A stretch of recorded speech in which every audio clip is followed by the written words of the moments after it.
साथियों, आज हम एक बहुत ही गंभीर विषय पर चर्चा करने वाले हैं। हो सके तो वीडियो को पूरा देख लेना और अपना राय कमेंट बॉक्स पर अवश्य ही बताना।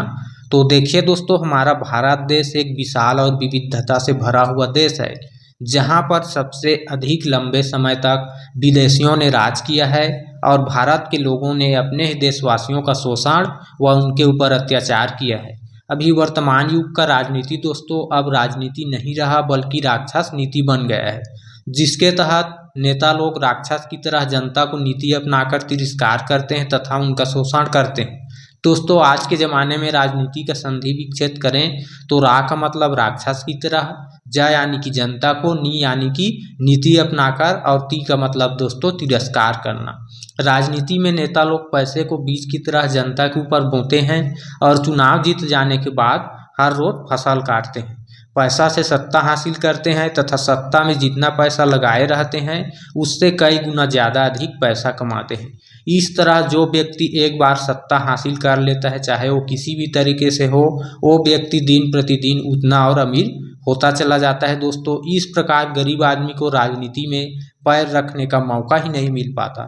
इसका जिम्मेदार कौन है साथियों? क्या सिर्फ नेताओं को ही भ्रष्टाचार के लिए दोषी ठहराया जा सकता है? नहीं दोस्तों, भ्रष्टाचार के लिए सिर्फ नेताओं को ही दोषी ठहराना मूर्खता है, उचित नहीं है। बल्कि भ्रष्टाचार के लिए नेता से ज़्यादा जनता जिम्मेदार है। आज मैं आपको प्रूव करके बताऊंगा। देखिए दोस्तों, एक गरीब आदमी को कभी भी वोट नहीं देता है। एक किसान आदमी को वोट नहीं देना चाहता है, बल्कि किसी पूंजीपति को अपना वोट दे देता है। पैसे लेकर किसी गुंडा मवाली या भ्रष्टाचारी को अपना वोट दे देता है, किसी भी लालच में आकर हो, चाहे रुपया, पैसा, शराब, मांस वगैरह, किसी भी लालच में आकर के जो है अपना वोट को दे देता है। लेकिन दोस्तों, एक गरीब पर भरोसा नहीं करता है और ना ही किसान आदमी किसान पर भरोसा करता है। सभी जो है पूंजीपति पर भरोसा करते हैं, क्षणिक लालच में आ जाते हैं, एक दिन के लालच के चलते 5 साल अपना बर्बाद कर देते हैं। देखिए दोस्तों, यहाँ पर मैं छोटा सा उदाहरण लेना चाहता हूँ। मान लिया जाए किसी ज़रूरतमंद आदमी को उसके बुरे वक्त में कुछ रुपये उधार दे दिया जाए, तो कई बार देखा जाता है दोस्तों वहाँ पर बेईमानी की स्थिति आ जाती है। लेकिन इसके जस्ट अपोजिट दोस्तों, जब रात के अंधेरे में चोरी छुपे चंद रुपये में वोट का मोल भाव होता है, वोट को खरीदा जाता है, पैसा दिया जाता है, तो वहाँ पर बहुत ईमानदारी देखने को मिलता है दोस्तों।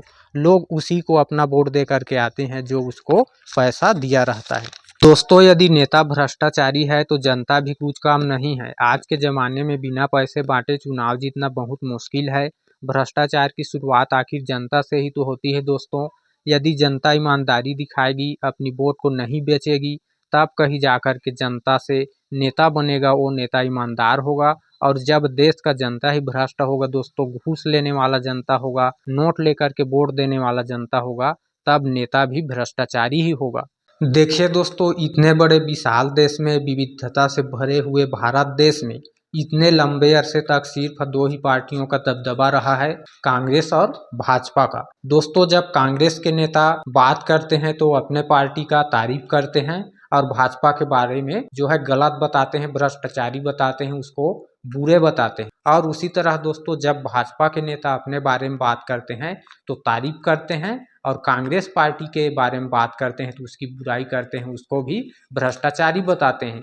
इस तरह दोस्तों, हम दोनों ही पार्टियों के नेताओं के बातों पर भरोसा करें तो कांग्रेस और भाजपा दोनों ही पार्टी भ्रष्ट है, दोनों ही पार्टी बुरे हैं। इतना ही नहीं दोस्तों, नेताओं के बात को छोड़िए, जनता भी पार्टी की बुराई करती है। जिस पार्टी को जनता वोट दिया रहता है, जब उसका सरकार बनता है, जब नेताओं के बारे में बाद में पता चलता है तो उसको भ्रष्टाचारी, उस पार्टी को बुरे बताते हैं। लेकिन दोस्तों, जब फिर से चुनाव का समय आता है 5 वर्ष के बाद नए पंचवर्षीय में, तब जिस पार्टी का जनता बुराई किया रहता है उसी पार्टी को ज़्यादा बहुमत के साथ जिताता है। एक काम करते हैं दोस्तों, जनता करते हैं इस काम को।